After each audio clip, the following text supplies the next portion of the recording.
बच्चों, आज हम कक्षा 7 का पाठ नंबर 3 रेशों से वस्त्र तक पढ़ाने जा रहे हैं। ध्यान से सुनते जाइएगा, देखिएगा। कक्षा 6 में आपने पादपों से प्राप्त होने वाले कुछ रेशे के बारे में पढ़ा था। आपने यह भी पढ़ा था कि ऊन और रेशम के रेशे जंतुओं से प्राप्त होते हैं। जंतुओं से प्राप्त होने वाले रेशों को जांतत्व रेशे कहते हैं। तो ऐसे रेशे जो हमें जंतुओं से प्राप्त होते हैं वो जांतव रेशे कहलाते हैं, अर्थात जंतुओं से प्राप्त हो रहे हैं। ऊन के रेशे भेड़ तथा अथवा याक के बालों से प्राप्त किए जाते हैं। रेशम के फाइबर रेशम कीट के कोकून कोश से प्राप्त होते हैं। आप जानते हैं कि भेड़ के शरीर के किस भाग से फाइबर मिलती है? क्या आप जानते हैं कि इन रेशों को ऊन से कैसे परिवर्तित करते हैं? इन रेशों को ऊन में कैसे परिवर्तित करते हैं, जिनसे हम स्वेटर बुनने के लिए बाज़ार से खरीदते हैं। जिन्हें हम स्वेटर बुनने के लिए बाज़ार से खरीदते हैं यानी ऊन को खरीदते हैं और स्वेटर बनाते हैं, ये खरीदते हैं। क्या आपको जानकारी है कि रेशम के फाइबर से रेशम कैसे बनाया जाता है, जिनसे साड़ियाँ कैसे बुनी जाती हैं या बुन जाती हैं? इस अध्याय में हम कुछ ऐसे प्रश्नों का उत्तर जानने का प्रयास करेंगे। जांतव रेशे, ऊन और रेशम। जंतुओं से प्राप्त होने वाले जो रेशम है उनमें सबसे पहले ऊन जो है उसके बारे में हम जानेंगे। तो देखिएगा, भेड़, बकरी या कुछ अन्य जंतुओं से ऊन प्राप्त की जाती है। ऊन प्रदान करने वाले इन जंतुओं के शरीर बालों से ढके होते हैं। क्या आप जानते हैं कि इन जंतुओं के आवरण पर बालों की मोटी परत क्यों होती है? इन जंतुओं के आवरण पर बालों की मोटी परत क्यों होती है? बालों के बीच अधिक वायु आसानी से बढ़ जाती है। वायु ऊष्मा की कुचालक होती है, जैसे कि आप इसी क्लास के अध्याय 4 में आप पढ़ेंगे। अतः बाल इन जंतुओं को गर्म रखते हैं। इन रोएदार रेशों से प्राप्त की जाती है। ऊन जो होती है, देखिएगा, बाल इन जंतुओं को क्या करते हैं? गर्म रखते हैं। और ऊन इन रोएदार रेशों से प्राप्त की जाती है। जो ये बाल होते हैं ना, इन बालों से रोएदार जो रेशे होते हैं उनसे प्राप्त की जाती है। अब देखिएगा आगे क्रियाकलाप। अपने शरीर, बाहों और सिर के बालों को छूकर अनुभव कीजिए। क्या आपको इनमें कोई अंतर नज़र आता है? कौन से बाल मोटे और रूखे प्रतीत होते हैं तथा कौन से मुलायम? हमारी ही तरह भेड़ों की रोएदार त्वचा पर 2 प्रकार के रेशे होते हैं। दाढ़ी के रूखे बाल, जो दाढ़ी होती है उसके रूखे बाल, और त्वचा के निकट अव्यवस्थित तंतु रूपी मुलायम बाल। तंतु रूपी बाल कृत्रिम ऊन बनाने के लिए रेशे प्रदान करते हैं। भेड़ों की कुछ नस्लें केवल तंतु रूपी मुलायम बाल ही होते हैं। इसके जनकों का विशेष रूप से ऐसी भेड़ों को जन्म देने के लिए चयन किया जाता है जिसके शरीर पर सिर्फ मुलायम बाल हों। तंतु रूपी मुलायम बालों जैसे विशेष गुणवत्ता युक्त भेड़ें उत्पन्न करने के लिए जनकों के चयन की यह प्रक्रिया वर्णात्मक प्रजनन कहलाती है। यानी भेड़ों के अत्यधिक उत्पादन के लिए जो मनुष्य होता है, मनुष्य क्या करता है कि ऐसी भेड़ों का उत्पादन करता है जिनके शरीर पर जो मुलायम बाल हों वो अधिक हों। तो ऐसे इसके लिए वो उनके संकरण में क्या करता है? बदलाव लाता है, अर्थात तो उन्हें ऐसे जनक चुनता है जिनकी जो विशेषता यह हो कि जो भेड़, जिनके जो बाल होते हैं, जो ऊन प्राप्त करने वाले जो बाल होते हैं वो मुलायम हो और उनकी मात्रा अधिक हो।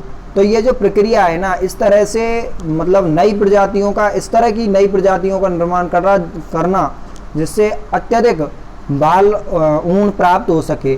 तो ये जो प्रक्रिया होती है, इन जनकों के चयन की यह प्रक्रिया वर्णात्मक प्रजनन कहलाती है। जो कि भेड़ है वो दिख रही है आपको, इसके बाल बहुत अधिक हैं। घने बालों वाली जो भेड़ है इससे ऊन प्राप्त की जाएगी। अब देखिएगा आगे, ऊन प्रदान करने वाले जंतु, जो ऊन है वो प्रदान करने वाले जंतु और कौन कौन से हैं? हमारे देश के विभिन्न भागों में भेड़ों की अनेक नस्लें पाई जाती हैं। यद्यपि भेड़ों की ऊन ही ऊन का एकमात्र स्रोत नहीं, फिर भी बाजार में सामान्य रूप से उपलब्ध ऊन भेड़ की ऊन ही होती है। याक की ऊन तिब्बत और लद्दाख में प्रचलित है। जो याक की ऊन होती है ना, वो लद्दाख में और तिब्बत में, जो याक यानी पहाड़ी बैल जो होता है उसकी जो वो होती है ऊन, वो प्रचलित है। देखिएगा याक है वो भी बालों से ढका हुआ है। बकरी के बालों से भी ऊन प्राप्त की जाती है। अंगोरा ऊन को अंगोरा नस्ल की बकरियों से प्राप्त किया जाता है, जो जम्मू कश्मीर के पहाड़ी क्षेत्रों में पाई जाती है। जो ये अंगोरा नस्ल होती है, ये एक बकरी की नस्ल होती है जिससे अंगोरा ऊन प्राप्त की जाती है, और यह जम्मू कश्मीर के पहाड़ी क्षेत्रों में पाई जाती है। कश्मीरी बकरी की त्वचा के निकट मुलायम बाल फर होते हैं। इससे बेहतरीन सोलें बनाई जाती हैं, जिसे पश्मीना सोलें कहते हैं। यानी हमने देखा है कि जो कुछ लोग कश्मीर से क्या लाते हैं, सोलें लाते हैं, और जो सोलें होती हैं ना, वो कश्मीरी बकरी की त्वचा से प्राप्त होने वाली ऊनों से प्राप्त होती हैं। और जो निकट मुलायम बाल होते हैं वो क्या कहलाते हैं, उनके फर होते हैं, बाल फर कहलाते हैं, जिन्हें फर भी कहते हैं। और जो ये बेहतरीन जो सोलें होती हैं इन्हें पश्मीना सोलें कहते हैं। ऊँट के शरीर के बालों का उपयोग भी ऊन के रूप में किया जाता है। जो ऊँट है उसके शरीर के जो बाल होते हैं, उन बालों का उपयोग भी ऊन के रूप में किया जाता है। और अंगोरा जो बकरी है उसका चित्र दिया गया है, और जो कश्मीरी बकरी है उसका भी चित्र दिया गया है। अब देखिएगा आगे, जो ऊँट है, ऊँट का चित्र दिखाया गया है। दक्षिण अमेरिका में पाए जाने वाले लामा और एल्पिका से भी ऊन प्राप्त की जाती है। जो दक्षिण अमेरिका है उसमें पाए जाने वाले ये जो 2 प्रकार के जीव हैं, इनसे भी ऊन का उत्पादन किया जाता है। क्रियाकलाप 3.2 उन जंतुओं के चित्र, उन जंतुओं के, देखिएगा, उन जंतुओं के चित्र एकत्रित कीजिए जिनके बालों का उपयोग ऊन के रूप में किया जाता है, जिन्हें अपनी इसके पुस्तिका में चिपकाइए। यदि आप चित्र प्राप्त नहीं कर पा रहे हैं तो इस पुस्तक में दिए गए चित्रों को देखकर उन्हें बनाने का प्रयास कीजिए। अपने क्षेत्रीय और देश की अन्य भाषाओं में भेड़, बकरी, ऊंट और याक जिस नाम से जाने जाते हैं उनका पता लगाने का प्रयास कीजिए। तो अपने क्षेत्र में जो भेड़ है उसको भेड़ कहते हैं, और सामान्यतः भेड़ कहते हैं, लेकिन भेड़ के साथ साथ कुछ लोग भेड़ और बकरियों को छेरी कहते हैं। और ऊंट है तो ऊंट को तो ऊंट बोला जाता है। जैसे याक है, इसे अपने क्षेत्र में पहाड़ी बैल बोला जाता है। इस तरह से और अलग क्षेत्रों में ऊंट को कुछ लोग उष्ट संस्कृत में बोल देते हैं। तो इस तरह से हम अपने अलग अलग क्षेत्रों में अलग अलग जानवरों के नाम अलग अलग प्रकार से लेते हैं। अब देखिएगा क्रियाकलाप 3.3 भारत और विश्व के मानचित्र लीजिए।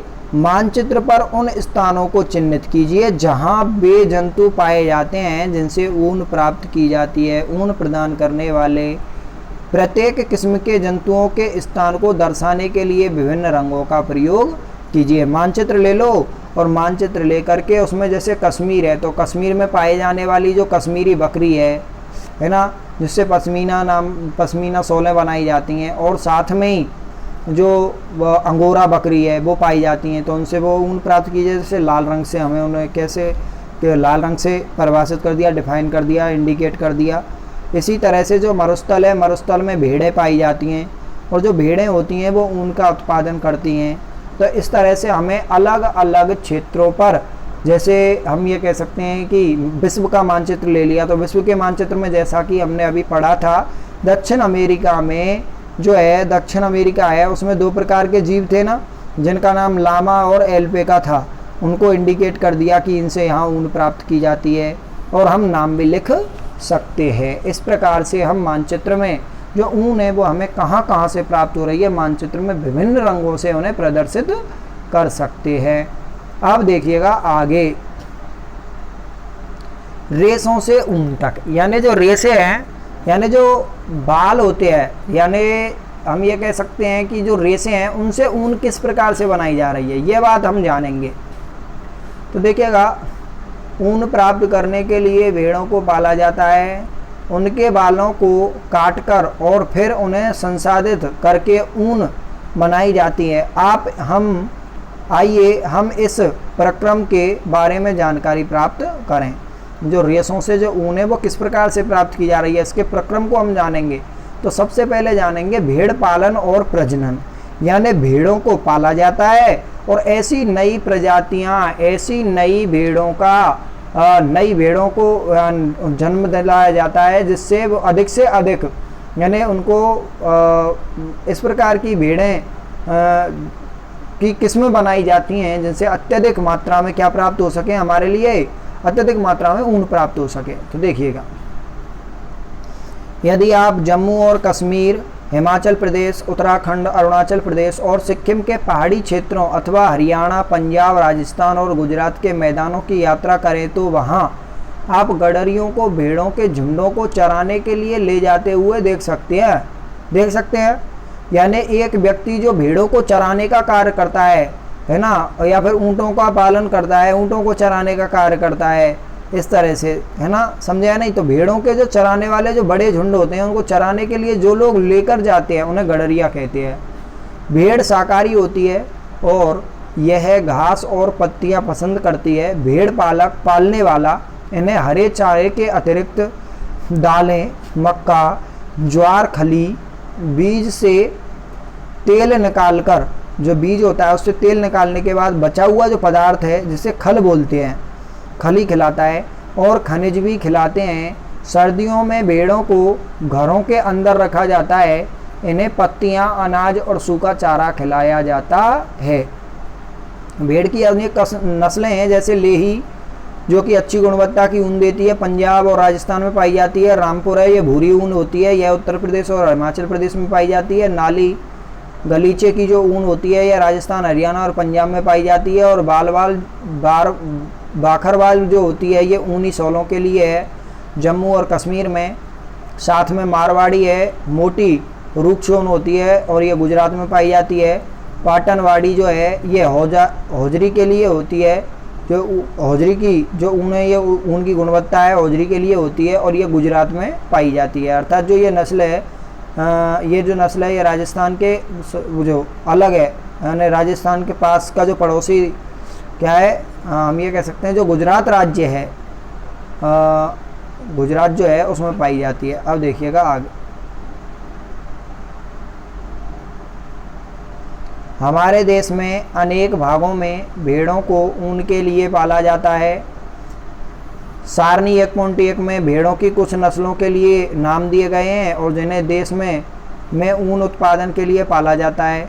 सारणी 3.1 में प्राप्त होने वाली ऊन की गुणवत्ता और गठन को भी दिखाया गया है। भेड़ों की कुछ नस्लों के शरीर पर बालों की घनी परत होती है जिससे बड़ी मात्रा में अच्छी गुणवत्ता की ऊन प्राप्त होती है, जैसा कि पहले बताया गया है। इन भेड़ों को वर्णात्मक प्रजनन द्वारा यानी आप इसको जान चुके हो पहले ही, नए अच्छी किस्म की भेड़ें प्राप्त करना द्वारा उत्पन्न किया जाता है, जिससे एक जनक किसी अच्छी नस्ल की भेड़ होती है। जब पाली गई भेड़ के शरीर पर बालों की घनी वृद्धि हो जाती है तो ऊन प्राप्त करने के लिए उसके बालों को काट लिया जाता है। अब देखिएगा, रेशों को ऊन में संसाधित करना, यानी जो रेशें हैं उनसे ऊन कैसे प्राप्त की जाएगी। स्वेटर बनाने, शॉल बनाने के लिए उपयोग की जाने वाली ऊन एक लंबी प्रक्रिया द्वारा प्राप्त उत्पाद होते हैं, जिससे निम्नलिखित चरण होते हैं। जिसके कितने निम्नलिखित का मतलब है अनेक चरण होते हैं। देखिएगा, पहला चरण है भेड़ के बालों को त्वचा की पतली परत के साथ शरीर के उतार लिया जाता है। यह प्रक्रिया ऊन की कटाई कहलाती। ये प्रक्रिया क्या कहलाती है? ऊन की कटाई। भेड़ के बाल उतारने के लिए उसी प्रकार की मशीनों का उपयोग किया जाता है जैसे नाई द्वारा बाल काटने के लिए जिन मशीनों का उपयोग नाई जो होते हैं वो बाल काटने के लिए करते हैं, उन्हीं मशीनों का उपयोग भेड़ से बालों को काटने में किया जाता है। जो भूजो है वो ये सोच रहा है कि भाई जो बालों को जब कोई खींचता है तो दर्द होता है, और परंतु जब बालों को कोई काटता है तो दर्द होता ही नहीं है, क्योंकि जो बाल होते हैं ना वो मृत प्रोटीन के द्वारा बने हुए होते हैं, और मृत प्रोटीन में मृत कोशिकाएं होती हैं, इसलिए मृत कोशिकाओं में कोई भी संवेदन तंत्रिकाएं नहीं होती हैं, जिससे इनके काटने पर हमारे दर्द नहीं होता है। तो वो जो है उसका सवाल जो है उसका उत्तर मिल गया उसको। हाँ जी, के लिए प्रयुक्त की जाती हैं। सामान्यतः बालों को गर्मी के मौसम में काटा जाता है। सामान्यतः जो ऊन होती है, बाल होते हैं भेड़ के, उनको कब काटा जाता है? गर्मी के मौसम में काटा जाता है, ताकि भेड़ बालों के सुरक्षात्मक आवरण न रहने पर, जैसे बाल कट जाएंगे तो यदि सर्दियों में काट लेंगे तो उन्हें सर्दियाँ अधिक लगेंगी और वो मर जाएंगी, न रहने पर जीवित रह सकें। बाल ऊनी रेशे प्रदान करते हैं। ऊनी रेशों, देखिएगा, ऊनी रेशों को संसाधित करके ऊन का धागा बनाया जाता है। ऊन उतारने के दौरान भेड़ को कई विशेष कष्ट नहीं होता। जो वो होता है, भेड़ होती है, उसको कोई विशेष कष्ट नहीं होता, जैसे कि आपको बाल कटवाने और आपके पिताजी को दाढ़ी बनाने में नहीं होता है। होता है क्या? आपको बाल कटाने में दर्द होता है? नहीं। तो इसी तरह से जो भेड़ होती है उसको कोई भी अधिक कष्ट नहीं होता बाल के काटने पर। क्या आप जानते हैं ऐसा क्यों होता है? त्वचा की सबसे ऊपर वाली परत अधिकांश मृत कोशिकाओं से बनी हुई होती है। साथ ही भेड़ के बाल फिर से उगाते हैं जैसे आपके उगाते हैं। अब देखिएगा चरण 2। त्वचा सहित उतारे गए बालों को टंकियों में डालकर अच्छी तरह से धोया जाता है, जिससे उनकी जो गंदगियां हैं ना वो निकल जाती हैं, जिससे उनकी चिकनाई, धूल और गर्त निकल जाते हैं। यह प्रक्रम अभिमार्जन कहलाता है। ये जो प्रक्रम है ना, ये क्या कहलाता है? अभिमार्जन, यानी धोना। अभिमार्जन मशीनों द्वारा भी किया जाता है। अभिमार्जन के बाद छटाई की जाती है, देखिएगा। और रोमिल अथवा रोएदार बालों को कारखाने में भेज दिया जाता है, जहां विभिन्न गठन वाले बालों को छांटा या पृथक किया जाता है। चरण 4। आपने अगले चरणों में बालों को सुखाया जाता है, परंतु इससे पहले बालों में छोटे छोटे कोमल व फूले हुए रेशों को अलग कर लिया जाता है। जो छोटे छोटे कोमल जो रेशे होते हैं उनको अलग कर लिया जाता है, वो रेशे बर कहलाते हैं। ये वही बर होते हैं जो कभी कभी आपके स्वेटर पर एकत्रित हो जाते हैं। इसके पश्चात रेशों का पुनः अभिमार्जन करके इन्हें सुखा दिया जाता है। इस प्रकार प्राप्त उत्पाद ही धागों के रूप में काटे जाने के लिए प्रयुक्त ऊन होती है। 5वां है, रेशों की विभिन्न रंगों से रंगाई की जाती है, क्योंकि भेड़ें और बकरियां सामान्यतः काली एवं सफ़ेद एवं भूरी ऊन देती हैं। भूरी जो ऊन होती है इनको रंगाई की जाती है, विभिन्न रंगों की आकर्षक बनाया जाता है। अंतिम चरण रिलिंग कहते हैं। अब रेशों को सीधा करके सुलझाया जाता है, फिर लपेटकर उनसे धागा बनाया जाता है। लंबे रेशों को काट कर स्वेटर की ऊन के रूप में तैयार किया जाता है। अब देखिएगा आगे।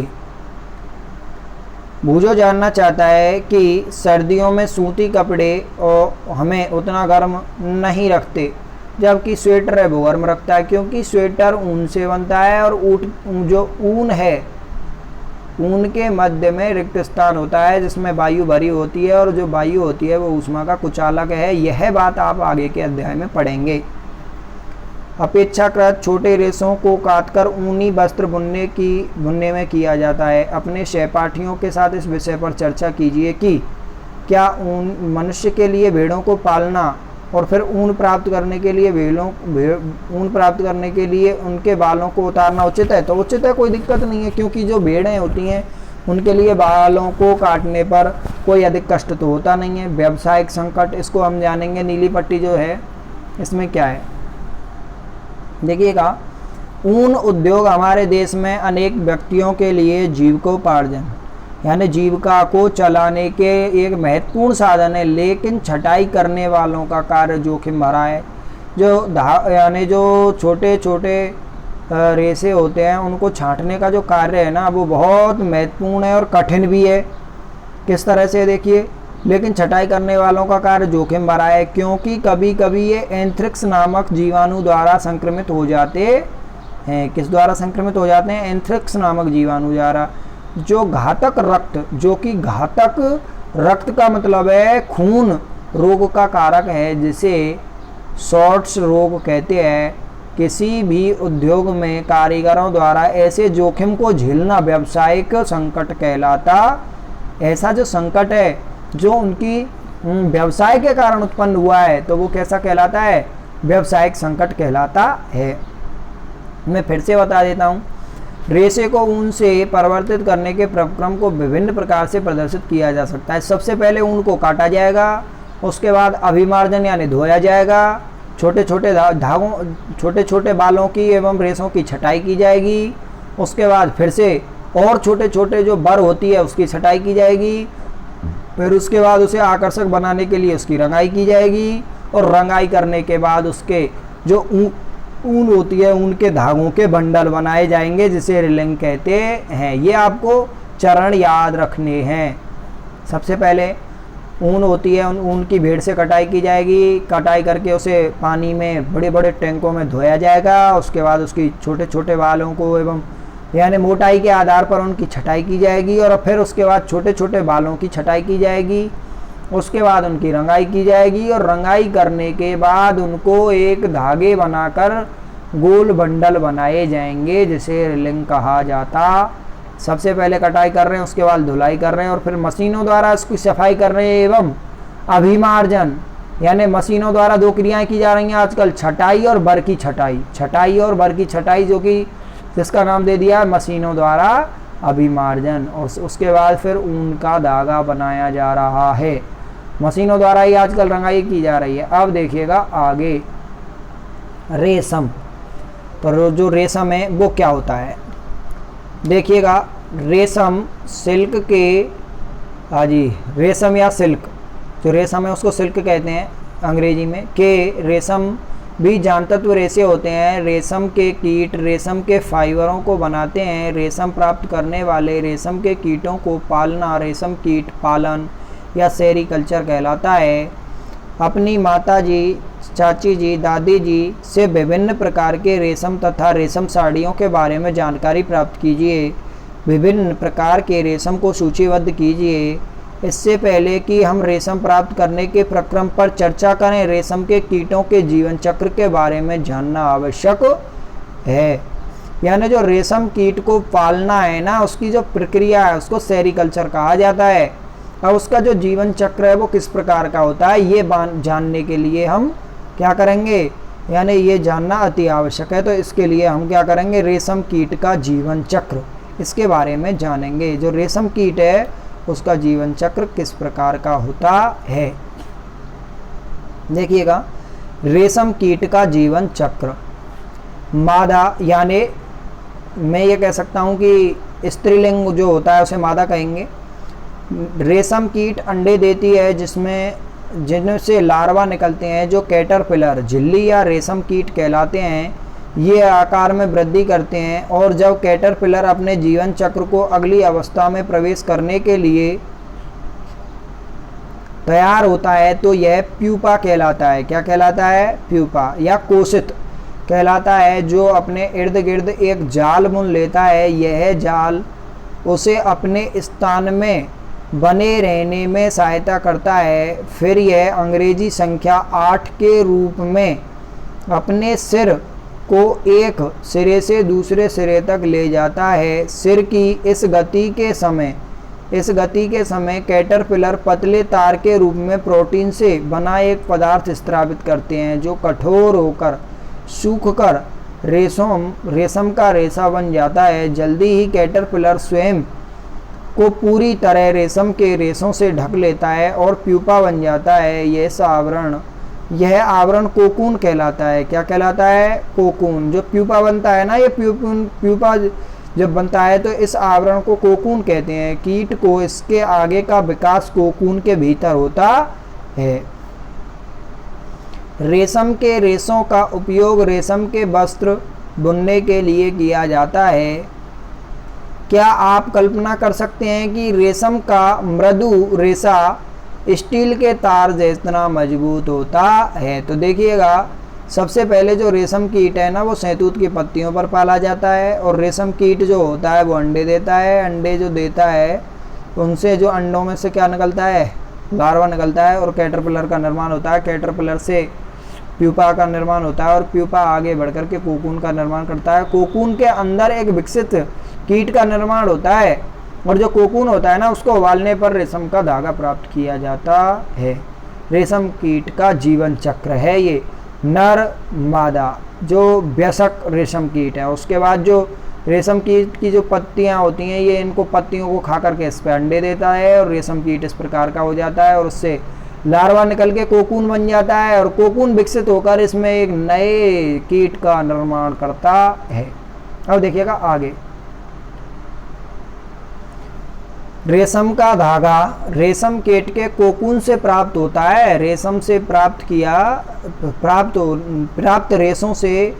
रेशों से प्राप्त किया जाता है। कोकून से प्राप्त रेशों से प्राप्त किया जाता है। रेशम कीट अनेक किस्म के होते हैं जो एक दूसरे से काफ़ी अलग दिखाई देते हैं।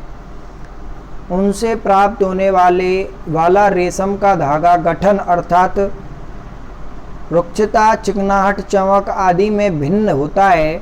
अतः टसर रेशम, मूंगा रेशम, कोसा रेशम तथा अन्य प्रकार के रेशम विभिन्न किस्म के रेशमों द्वारा काटे गए कोकूनों से प्राप्त किए जाते हैं। सबसे सामान्य रेशम कीट शहतूत कीट होता है। इस कीट के कोकून से प्राप्त होने वाला रेशम फाइबर मृदु, चमकदार, लचीला होता है। जो रेशम है वो मृदु, चमकदार, लचीला होता है।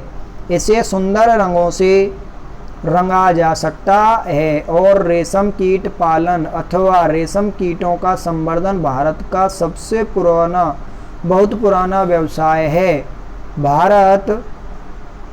भारत व्यावसायिक स्तर पर बहुत अधिक रेशम का उत्पादन करता है।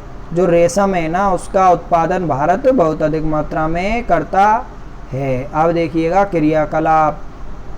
विभिन्न प्रकार के रेशमी वस्त्रों के टुकड़े एकत्रित कीजिए, उन्हें अपनी स्क्रिप पुस्तिका में चिपकाइए और दर्जी की दुकान में व्यर्थ कतरनों की ढेरी में ये दर्जी की दुकान में जो व्यर्थ पड़ी हुई कतरनों की ढेरी में मिल सकते हैं। अपनी माताजी, चाचाजी अथवा शिक्षिका की सहायता से विभिन्न किस्म के रेशम जैसे शहतूत रेशम, टसर रेशम, एरी रेशम, मूंगा रेशम आदि की पहचान कीजिए और रेशम के इन टुकड़ों के गठन द्वारा बनावट की तुलना कृत्रिम रेशे के टुकड़े से कीजिए जो संश्लेषित रेशे से निर्मित होते हैं। उन रेशम के कीट के चित्र एकत्रित करने का प्रयास कीजिए, यानी उन जो रेशम का कीट है ना, कीटों के चित्र प्राप्त कीजिए और जो संश्लेषित रेशे हैं और कृत्रिम रेशे हैं इनको अलग अलग रख लीजिए। ये क्रियाकलाप है जिससे कैटरपिलर विभिन्न प्रकार के रेशम प्रदान करते हैं। जिनके जो कैटरपिलर होते हैं ना, विभिन्न प्रकार के रेशम प्रदान, यानी अलग अलग प्रकार के रेशम के कैटरपिलर अलग अलग प्रकार के रेशम प्रदान करते। किसी कृत्रिम या संश्लेषित रेशम व शुद्ध रेशम का एक एक धागा लीजिए। इन धागों को सावधानी पूर्वक जलाइए, यानी जलाने, आग लगानी है। क्या आपको जलते समय उत्पन्न गंध में कोई अंतर महसूस हुआ? आप सावधानी से ऊन के एक धागे को जलाइए। एक धागे को क्या करना है? जलाना है। जलने की गंध कृत्रिम रेशे के जलने जैसी है अथवा शुद्ध रेशम जैसी है? तो जब आप कृत्रिम रेशे को जलाओगे तो दुर्गंध आएगी और शुद्ध रेशम को जलाओगे तो शुद्ध रेशम जैसी ही आएगी। क्या आप बता सकते हैं कि ऐसा क्यों हुआ? यह जानने के लिए रेशम कीट के जीवन चक्र में कोकून अवस्था कब आती है क्रियाकलाप करने का प्रयास करेंगे। अब देखिएगा क्रियाकलाप, अगला जो क्रियाकलाप है ना, जो क्रियाकलाप है 3.7, ये हम अगली क्लास में करेंगे।